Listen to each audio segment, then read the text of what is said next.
Welcome to Abolition Radio, the broadcast outreach of Love Never Fails, inviting you to join the fight to end human trafficking. Oh, give me eyes to see.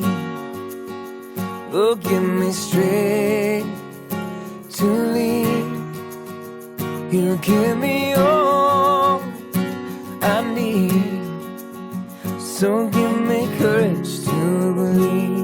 Each week, Abolition Radio sheds light on the darkness of modern slavery, celebrates the work of abolitionists who are fighting for freedom, and equips the church to engage in the work of justice with hope rooted in God's Word.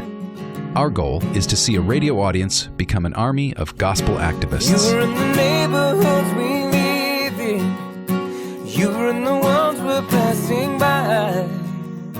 You're in the ones we call our neighbors, and the ones who still escape our eyes. Now, here's the host of Abolition Radio, founder and executive director of Love Never Fails, Vanessa Scott. Thanks, Dave, and welcome to Abolition Radio, the broadcast outreach of Love Never Fails. We are in for quite a treat today, as we always are, but I am first just honored to be here in the studio with my partner in justice, Vanita Hopkins. Woo-hoo. And hello, everybody. Yeah, so glad we can be here today. As you all know, I'm Vanessa Scott, and just amazed at how much we've accomplished here in the last, I think we're on the 16th or 17th episode. No more than that, I think. I want to say it's the 19th or so. 19th? Okay. Yeah. I'm losing time here. We're entering our fourth month, I think. Our fourth month. Yeah. Wow. Okay. So we are just extremely grateful for the opportunity to bring to you another aspect of in this fight against human trafficking. And today we're going to be talking about labor trafficking. And so we have a special guest that's here with us today, Ruth Silver Taube, which is just doing some amazing work in the community. Mm-hmm. I'm going to have Ruth tell you some more about herself in just a second, but just a little bit of her background. She actually was working at one point in her career with the United States EEOC in the San Francisco District Office as a federal mediator, and she also was an adjunct professor at USF, the School of Law, teaching clinical classes on the mediation of employment law disputes. And she's doing some amazing work now in the South Bay. And so I want to talk a little bit about what she's doing now, how she got going in this fight against human trafficking, and, maybe some policy things that are coming down the pike that she can kind of give us some visibility into. So, Ruth, welcome on the show. Welcome. Thank you very much. Yeah, thanks for being here. So maybe you could start us off by telling us a little bit about, your background in the legal field in particular, and then, how you came in contact with this issue that we call human trafficking and what you're doing with it today. Yes, I am the supervising attorney of the Workers' Rights Clinic at the Catherine and George Alexander Community Law Center. I'm also special counsel to Legal Aid Society Employment Law Center, and I'm the legal services chair of the South Bay Coalition to End Human Trafficking and an alternate delegate to the new Santa Clara County Human Trafficking Commission. And the way I got involved was that I saw clients at our Workers' Rights Clinic who were survivors of forced labor human trafficking. Sometimes there was an overlap with sex trafficking as well. And we have an immigration attorney who does T visas. And so we work collaboratively together and screen these clients and try to assist them. So that's how I got involved. And I also am very interested in bringing together people from different areas because we tend to be so siloed where we just look at our own area. So I organized a big training, and there were about 200 people who came in San Jose at the Mexican Heritage Plaza, where I brought together criminal attorneys, housing, public benefits, victim service providers, law enforcement, and I try to do that, set up those kind of trainings. I'm also training through the South Bay Coalition, and it's at the behest of the business work group of the Human Trafficking Trafficking Commission. I've trained 700 VTA workers so far on the red flags of trafficking, and I'm going to be training every new class. They were so excited about it, every new class of bus drivers, and they gave our brochures out in everybody's paychecks. And we're also going to be doing outreach, awesome. BART and public health and various people. And we put together a video that was paid for by the Office of Women's Policy, and it has a labor trafficking survivor, and I can tell you a little bit about him later if you want, and a sex trafficking survivor, because labor trafficking is very prevalent. It's harder for law enforcement to detect, but it depends on tips. And out of that training at VTA, we got 8 tips, which was wonderful. That's awesome. Which I passed on, yes. Yeah, so we're actually going to have a Pastor Cyril Ryan on our show here.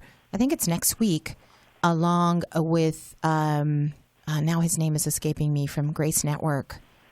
So both of them have launched these applications that you use either on your phone or your computer, and you can actually provide tip information about exploitation that you're observing anonymously. Is this to the Polaris project that you're providing? No, actually, these are 2 other apps, and it seems like there's a lot of work being done to make a safe, both from a technology standpoint and just from a training standpoint, to create these avenues for people to submit tips about things that they're observing in their community as a way of getting active in this fight. And it sounds like that's what you're trying to sort of stimulate on your end as well. Well, VTA has a protocol, and it was actually generated by the bus drivers that they don't want to describe what's happening, but they're going to have a code word where they call into dispatch, because they don't have they don't have phones, thank God. Well, they're not on their cell phone when they're driving the bus. Yeah, God. That's great. But they do call it in, and it alerts the sheriff who follows the bus. And so theirs is a little different. And a number of them with these tips, were very willing to law enforcement, but some of them weren't. And so we gave them the Polaris Project hotline.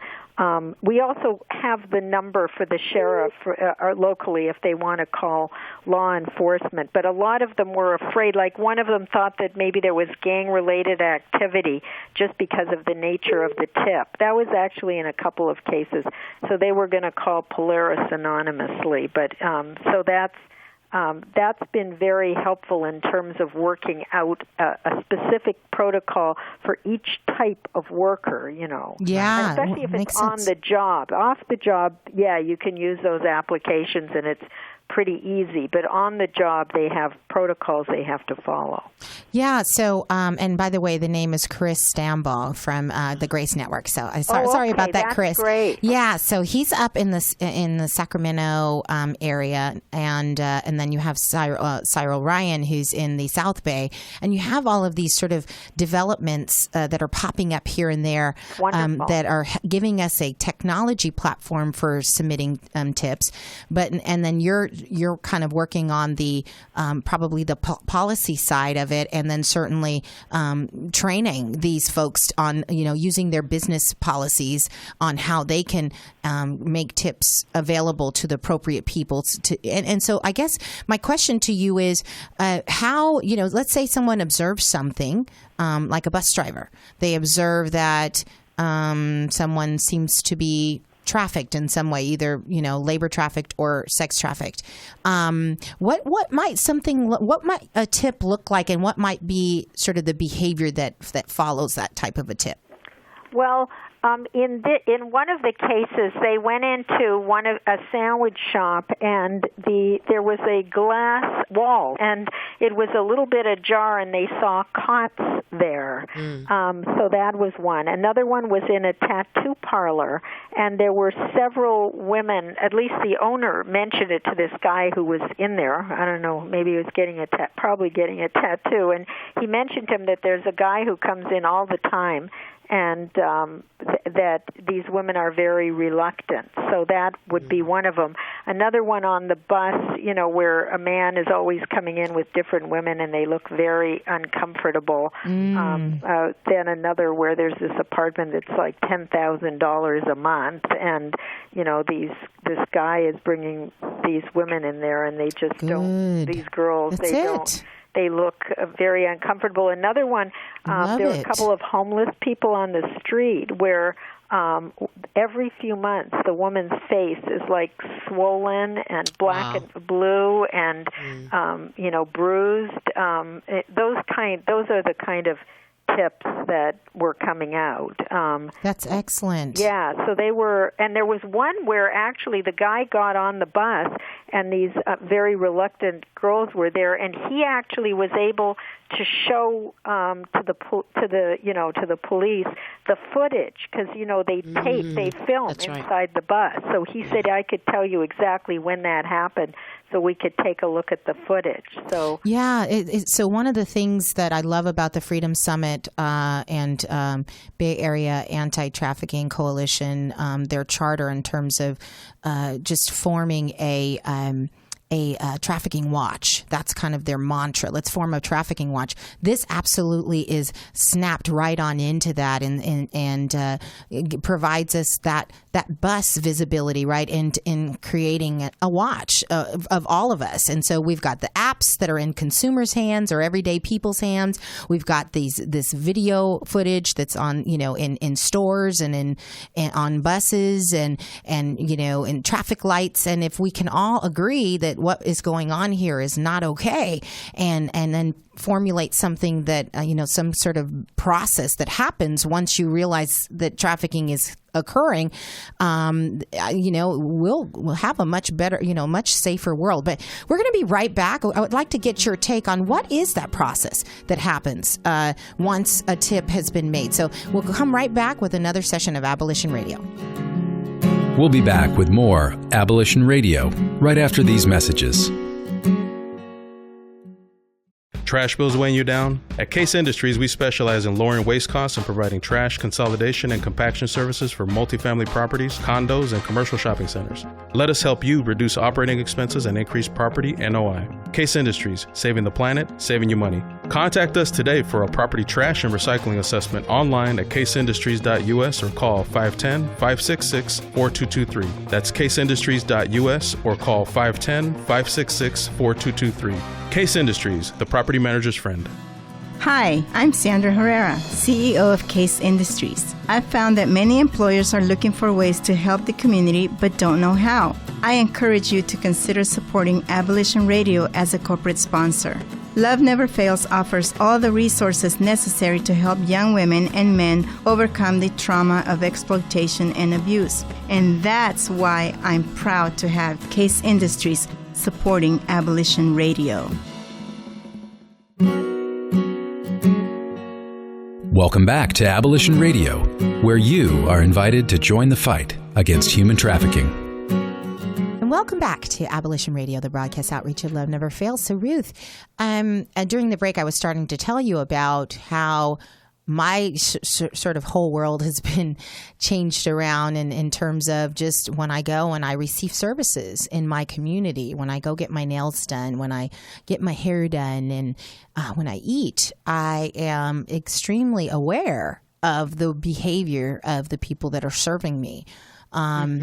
And, are they, and there could be a variety of reasons why someone is not outspoken or, is hanging their head down. Some of it is cultural. Some of it is maybe they're experiencing something at home in their own personal life. That, there may be people that are victims of domestic violence that are working in a restaurant that seem to be controlled in some way or down in some way, and it may be totally unrelated to what's going on at that place of business. And yet, I can't help but, for example, I remember seeing there were like 5 women that were in a nail shop on this one day, and they were sitting around and there weren't a lot of customers. And when I came in, I asked, wow, it's really slow in here. Is it usually like this? And the woman said, yeah, it's really slow on this particular day. And I thought, how is it that there are 5 people here, and are they being paid an hourly wage? Are they being paid a commission only? And how do I'm not you're an employment attorney, so I'm just curious, how would that work in a nail shop if there's multiple people sitting around and they're not receiving any customers? Are they supposed to be getting paid an hourly wage, or is it okay to say they're commission only? You need to be paid at least minimum wage for all hours that you're at work, even if you're paid on commission, even if you're paid piece rate. Plus, if they're hourly workers, they can't be paid only when they're performing the service. They have to be paid the whole time that they're under the control of the employer. In other words, at work. Yeah.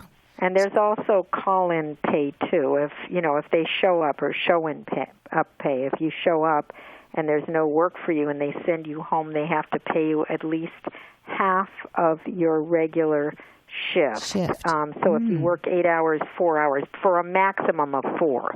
So if you work 10, they would still pay you 4 hours. Gotcha. See, so there you have it. And I asked the woman, just because I'm nosy now, I just am.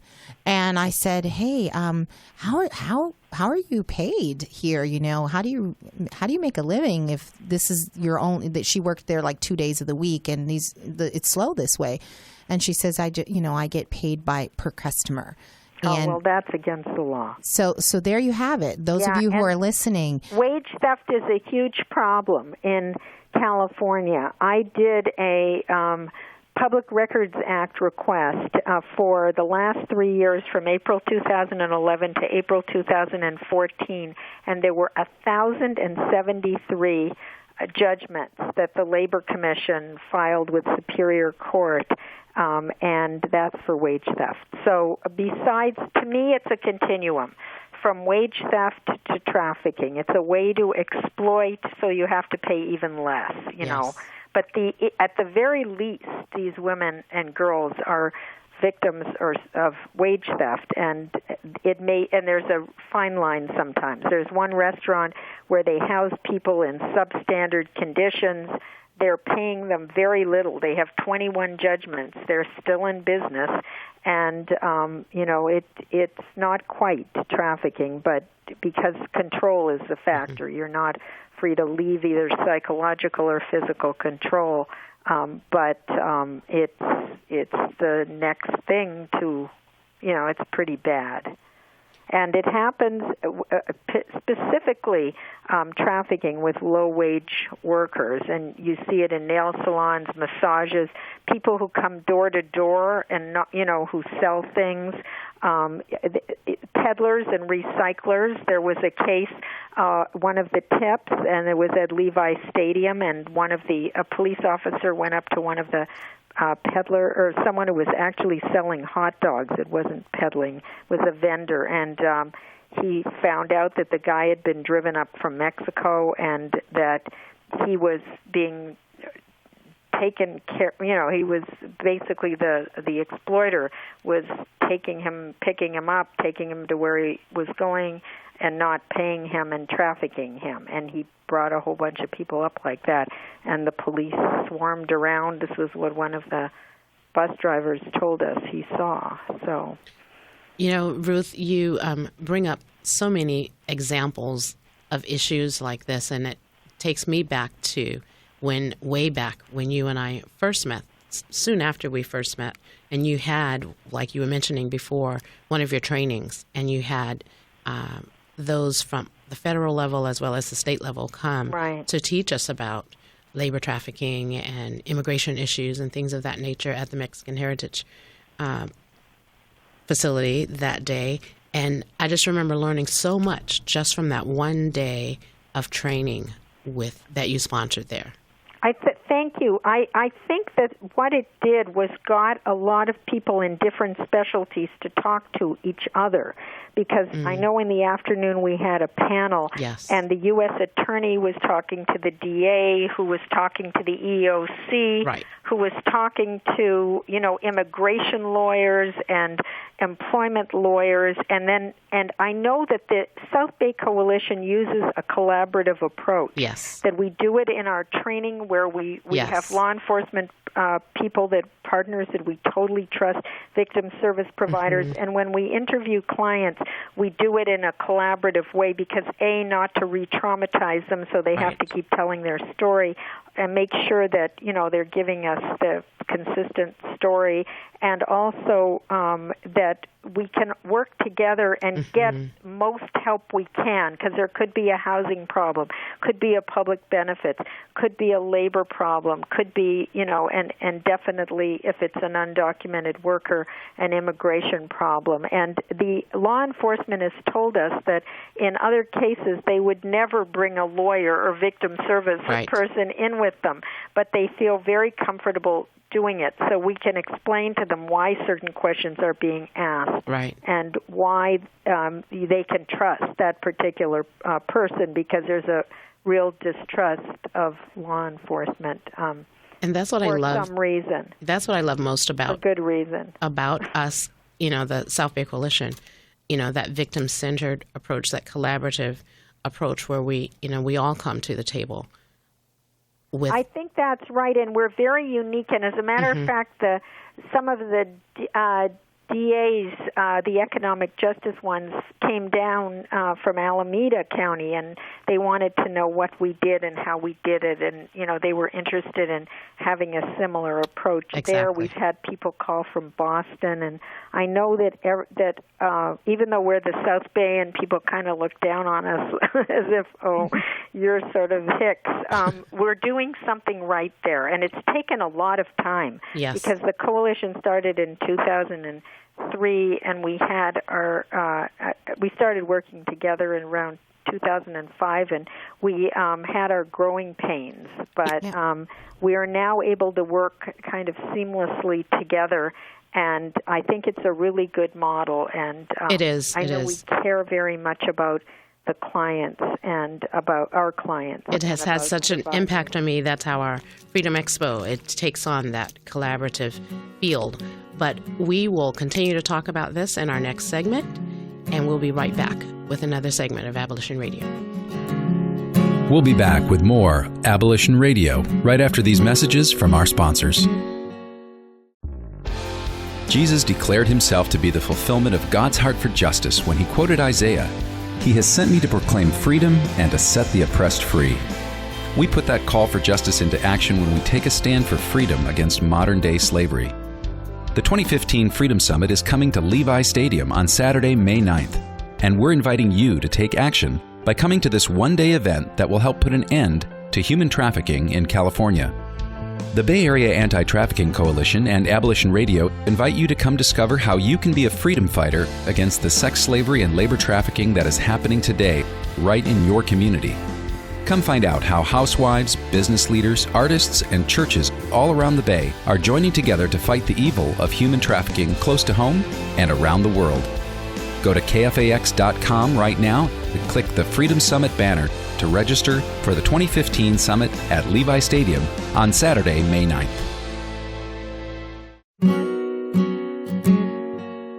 Welcome back to Abolition Radio, where you are invited to join the fight against human trafficking. And welcome back to another episode of Abolition Radio. And so we have an announcement, right? Yes, we do. We have another contest. We love contests around here at Abolition Radio. And we are looking for a graphic designer of our logo. So if you or you know someone who loves to do this on the side, or maybe they are a graphic designer and would love to design a logo for Abolition Radio, we would love to have your submissions to be sent to us on our Facebook page, facebook.com/Abolition Radio. And you will be the winner. We will announce the winner at our next month's Action Network meeting. and you will get free advertisement on our station during our segments. For all future business events, you will also get advertisement as well. So with adaptable expansion markets as well, as we grow, the radio station grows to other markets, you will go with us. Yay. So I got a special challenge. We just had one of our Life Launch interns graduate from Hack the Hood. Yes. And she is now an official web designer. That's so right. Hack the Hood students, if you are listening right now, this is a challenge. Come on, let's see your stuff. Yes. Let's get on Abolition Radio Facebook page. Like it. Yep. And submit your ideas on how we can represent what we're doing here in a visual format. Yes. Yes. Visual arts. Visual arts. Okay. So, Ruth, so a couple more questions for you. So we have gone out into Santa Clara, specifically San Jose, and done street outreach. And we've actually rescued a couple of ladies from a couple of the tracks down there. And two of them actually were living in our I Am home at one point. And so I'm just curious. Today, I know that we talked about the collaborative approach of the South Bay Coalition. And what are some of the avenues that you're seeing or some of the gaps in that fabric of different agencies and service providers, and specifically around labor trafficking? I'd love to hear what you feel like we need to start pulling in so that we have a more sort of comprehensive set of services, specifically in the South Bay. We need housing for males and families with young men. It's a huge need. I've talked to the county about some of these hotels have programs where people not that hotels are ideal, but in the meantime, you got to put people somewhere. But they have these rewards program. Polaris has something going with the Wyndham hotels where people donate their reward points. And so hopefully that's something that the coalition is going to be following up on temporary. But we really need, a lot of money goes to, training, which is very important, and victim service providers, but we really need money that's going to go directly to victims and survivors. We had, Prop 35, a lot of us were very iffy about it because even though it had some good things, the money went to law enforcement and public agencies instead of to the survivors. So that's a huge, huge gap.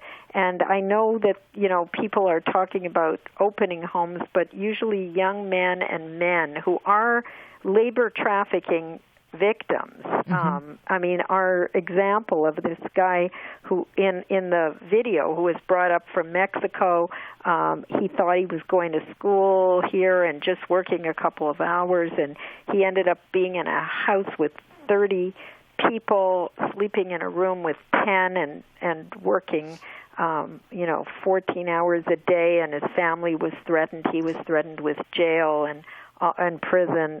So that guy, when his friend actually came, who happened to be from the same town, and he saw how miserable this guy looked, and the guy was told, the survivor, he wasn't allowed to speak to anybody, but he handed him his phone number on a piece of paper. So this guy, he was 13, and you need to be able to give survivors like him, and he wasn't the only one. They shut down the business because this was a whole racket that this guy had of bringing young kids up and working in the restaurant. He paid him $2 in pesos. Wow, unreal. Hour. Yeah, so it was very bad exploitation, labor trafficking, and so we do need that's the huge gap that we have right now. And I would say, just kind of tying that into on the sex trafficking side, we have limited housing for LGBTQ. Yes. And there's a lot of young men that are being affected by sex trafficking. And, yes. We were asked the question by the San Francisco mayor's trafficking task force. Do we take LGBTQ in our home for women and children? And unfortunately, we don't, because there's such a different set of services that are needed in terms of psychological care, clinical care, and a variety of other protocols that need to be put in place. And we can barely keep up the protocols that we need to provide a trauma-informed house at this time. But our heart is such that we want to see safe places for all of these people that are hurting in this way, be it labor trafficking or sex trafficking, male, female, child, pregnant. That's, oh my gosh. So just so you know, Ruth, we do take women and children, women and their children, or women that are pregnant, or women that have no children in our home. That's good to know. Yeah. But we only have 5 beds, right? And we can accommodate up to 10 children. Also, our colleagues down in San Diego, Bilateral Safety Corridor Coalition, they take women and men, just so you know. They have 6 beds that are available in San Diego, and they are an emergency safe house that takes women and men. But the beds are quite limited, available to men. They are, period. Like, supposing with all of this training and people have apps and they're reporting things, supposing you end up with 50 people. What are you going to do, right? I mean, and that's why it needs to be in tandem. You have to fund housing at the same rate as you fund training and information. Yeah, so Polaris, right, their report, and I know there's been a lot of changes. In our next segment is one of the things I really want to get with you on legally is this designation of a trauma-informed or a human trafficking house, because I do see a lot of agencies starting to bubble up and say, I have a human trafficking house. And actually, again, the San Francisco Mayor's Task Force asked us if our staff meets the evidence code for a human trafficking house. And I was able to provide our credentials and say, absolutely, we do. But that's kind of a loose way, in my opinion, of defining. It is a loose way. And as a matter of fact, when you look at, this is something that we've looked at. We have a legislative committee, and we've looked at it, and I think it's more analogous to domestic violence, which is looser. What we would like, and we'd like to see advocacy around that, is that it's more like the sexual assault training and that's required, because that is much stricter and more protective of, the survivor, to have someone who's trained specifically. Because you're right, they are bubbling up, and we don't want people that don't have training, because they can do more harm than good. Yeah, re-traumatizing. Right. And so we'll come back, because I want to talk about this a little bit more. I had a really great discussion with someone named Megan Parker this last week, along with Rose McCarr, and I want to expand a bit on this idea of certifying a house for human trafficking. So we'll be right back with another section of Abolition Radio. We'll be back with more Abolition Radio right after these messages.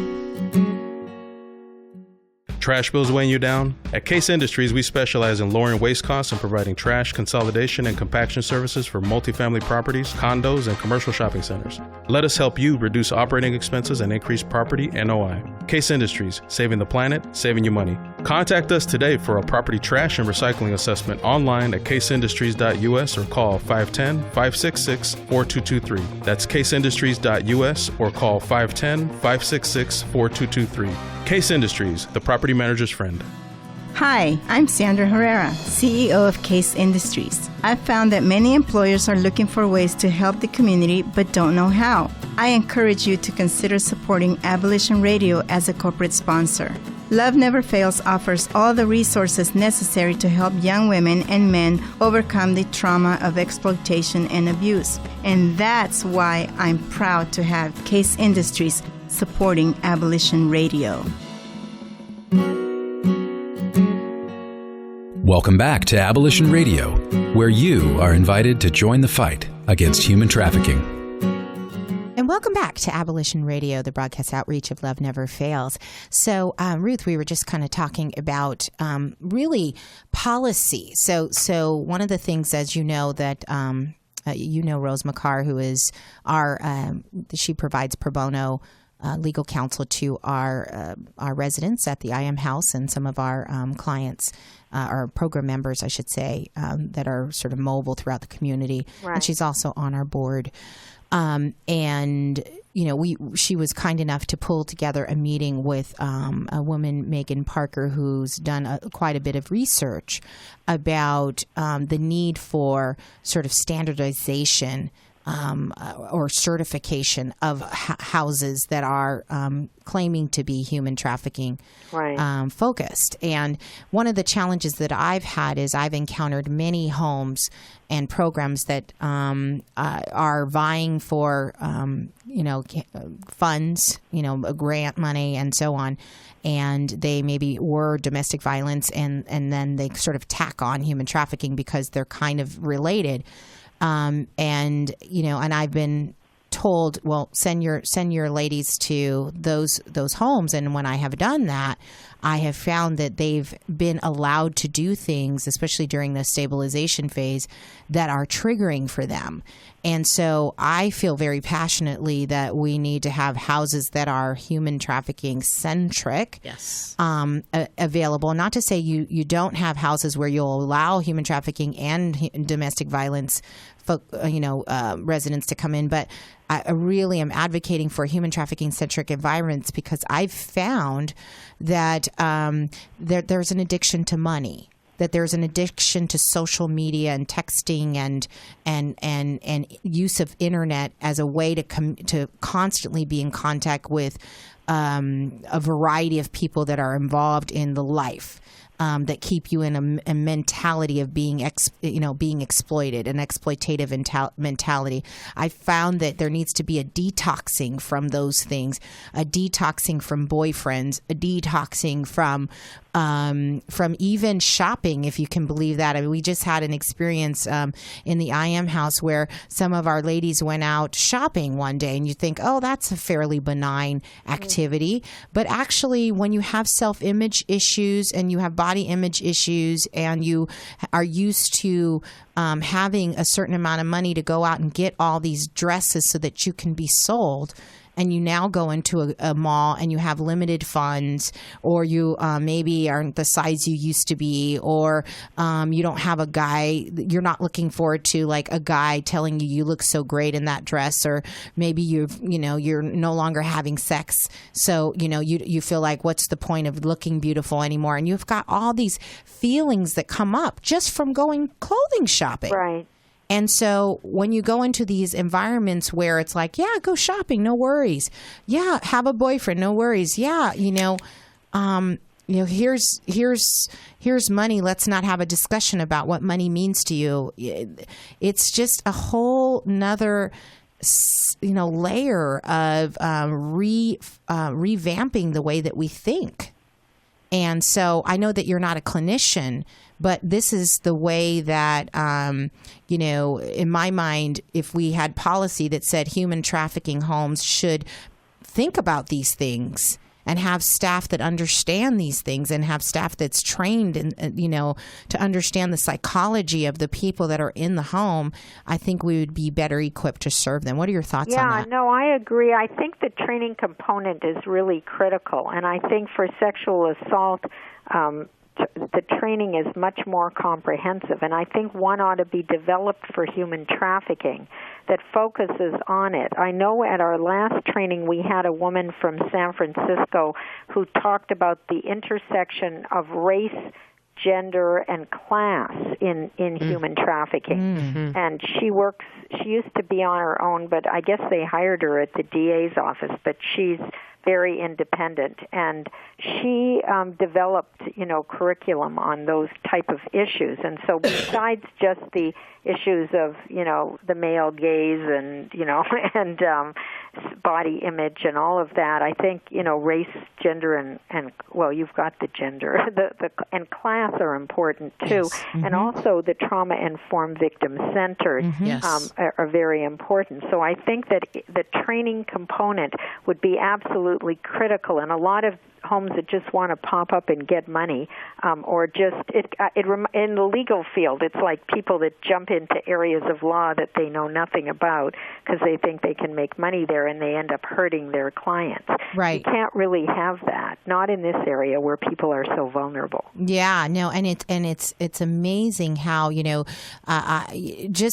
using myself as our home as an example, we have several people that are working in our home that are drug and alcohol counselors that are that have certificates in domestic violence, and yet they've shared with me that the training that we've provided them that's incremental to the certifications they've received has been extremely eye-opening. When you talk about things like watching a movie that has violence in it, that has, a rape scene in it, or it's triggering. It's triggering, right? And so how do you first of all, avoid those kinds of activities? But then when they happen, how do you talk someone down off a ledge, so to speak, right? And if you've never been through it, you wouldn't realize what those triggers are. And a lot of the people, that are doing it need to be able to see it from the point of view of the survivor and hear from survivors, too, about what's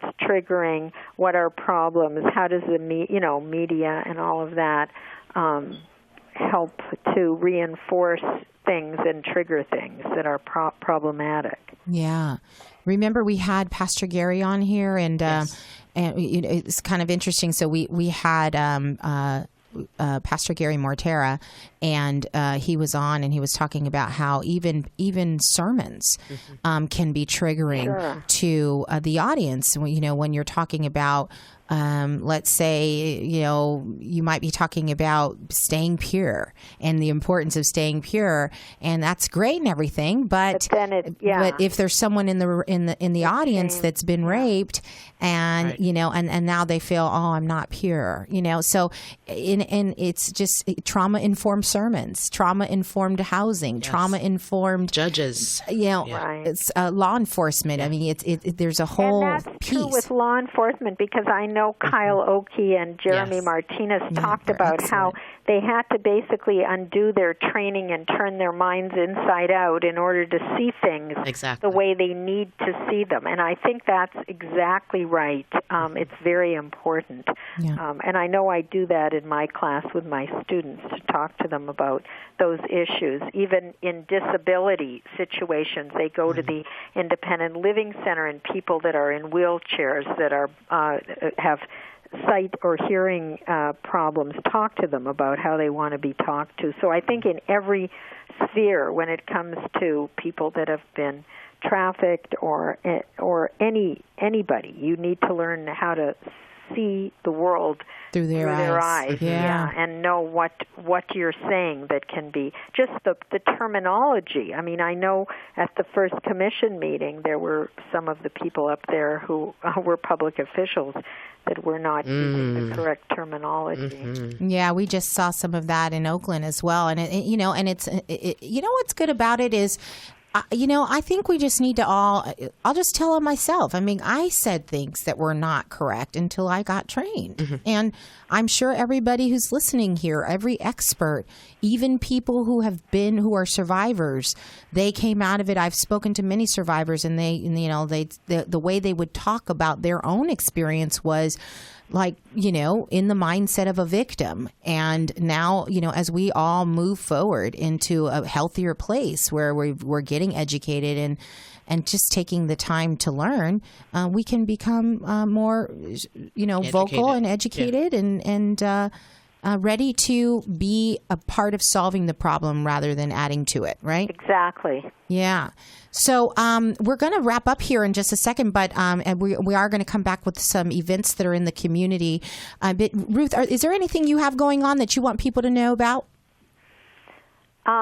Well, the Super Bowl work group is on Thursday, and that's the whole region, the whole Bay Area. We have people from the East Bay, from San Francisco, and it's on Thursday. And then we have our regular coalition meetings, which are on the third Wednesday, and we encourage people to come. And again, we have people from all over the Bay Area that come because our coalition has 130 members and about 30 organizations. Wow, that's awesome. Which we are part of. Yay! Yeah, and awesome. Benita is at every meeting, and she contributes immensely.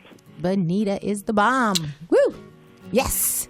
And so are you, Ruth. Thank you so much for being here and joining us. And we'll be right back with another session of Abolition Radio. We'll be back with more Abolition Radio right after these messages from our sponsors. Jesus declared himself to be the fulfillment of God's heart for justice when he quoted Isaiah, "He has sent me to proclaim freedom and to set the oppressed free." We put that call for justice into action when we take a stand for freedom against modern-day slavery. The 2015 Freedom Summit is coming to Levi Stadium on Saturday, May 9th, and we're inviting you to take action by coming to this one-day event that will help put an end to human trafficking in California. The Bay Area Anti-Trafficking Coalition and Abolition Radio invite you to come discover how you can be a freedom fighter against the sex slavery and labor trafficking that is happening today right in your community. Come find out how housewives, business leaders, artists, and churches all around the Bay are joining together to fight the evil of human trafficking close to home and around the world. Go to KFAX.com right now and click the Freedom Summit banner to register for the 2015 Summit at Levi Stadium on Saturday, May 9th.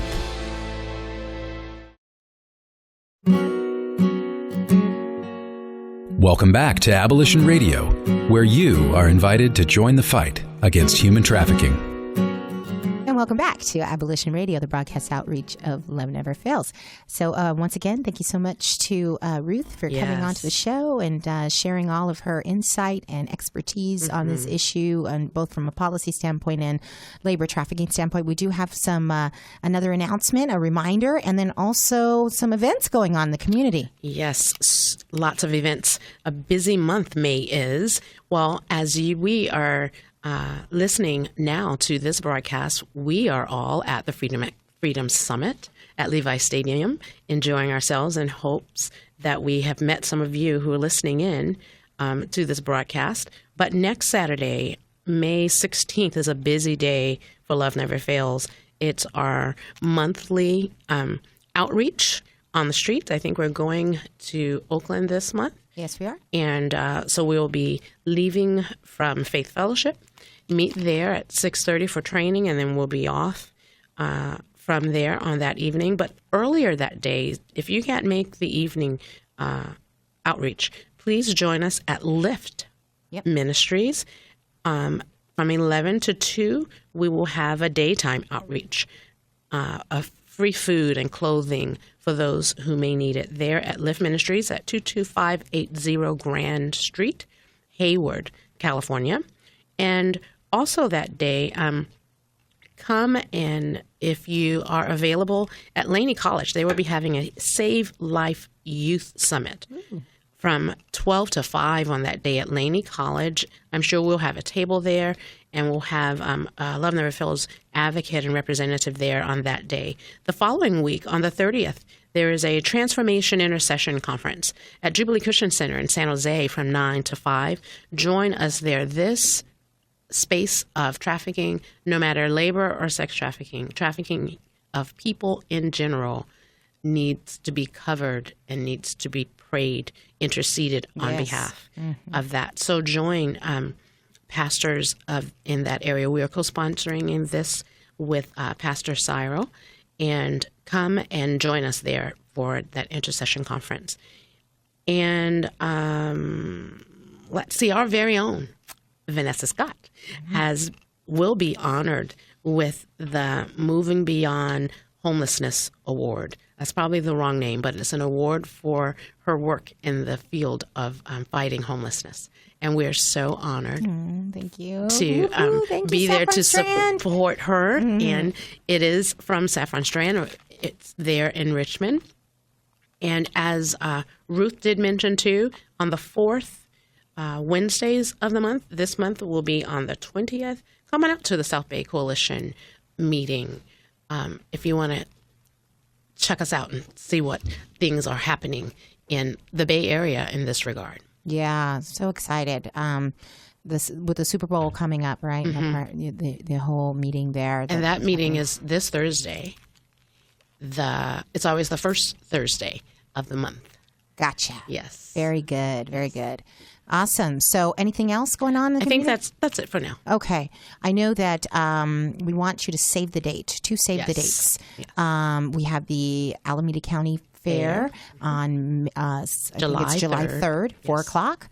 We are going to be doing a whole sort of musical offering there, or concert there, if you will. And then also on... Which has become an annual thing. It's an annual thing, yeah. Yes. We're going to have dancers, singers, rappers, tour. Yes. the LNF tour. And then on August the 8th, yes, please do join us at 4 o'clock at Templo de la Cruz in Hayward. And that is a benefit concert, and we're going to hear from some of the artists that you will have seen at the LNF tour, but also some additional artists, so you don't want to miss that. And you still have time, if you are a graphic designer, to help us with our logo. Yeah. To submit your submissions to our Facebook page, and we will announce that in a couple of weeks, but we would love to have your help in that. Yeah, and just as a reminder, if you are selected as the logo winner and we adopt your logo as our own, you will receive marketing support from Abolition Radio, Love Never Fails, and as we go into different markets with our radio show, we will be taking you with us. So please join us in this fight against human trafficking and put your artistic power to use here. So as we come to an end here of today's show, of course, we are currently at the Freedom Summit, and we're just moving and shaking there and really enjoying our time. But we, those of you who are maybe home who couldn't make it, maybe you're bummed that you couldn't be there, but we're so glad you're listening to our show. Do like our page, Abolition Radio on Facebook, and get involved. If you'd like to sponsor. If you'd like to sponsor, it's I believe we have sponsoring as low as $50 a show. So if you want to put something out there for your business, market your business, this is a great way to do it. Yes. We thank you for your support, and of course, we always want you to know that you are loved. Thanks for joining us this week on Abolition Radio. We trust that you've been inspired by these stories of hope and survival, and that you'll accept our challenge to get involved by contacting us at abolitionradio.org, by liking and sharing our page on Facebook, Facebook/Abolition Radio, or by making a contribution directly to Love Never Fails. Abolition Radio is the broadcast outreach of Love Never Fails, which is a donor-supported, nonprofit ministry that Vanessa founded as a way of directly impacting the lives of young people who are trapped in or at risk of becoming involved in sex trafficking. This broadcast needs your involvement and support. To find out more, simply go to abolitionradio.org and click on Love Never Fails. Today's program was brought to you in part by Case Industries and with major support from the staff and membership and donors at Faith Fellowship Church. Our theme song, Courage to Believe, is by Justin McRoberts. Hear more about his passion for justice and art at justinmcroberts.com. Our audio engineer is Jarrell Martin, and this is Dave Naderhood. On behalf of Vanessa, Benita, and the whole team at Love Never Fails, thanks for listening, and thanks even more for taking action to help set captives free. You're in the neighborhoods we live in. You're in the ones we're passing by. You're in the ones we call our neighbors, and the ones who still escape our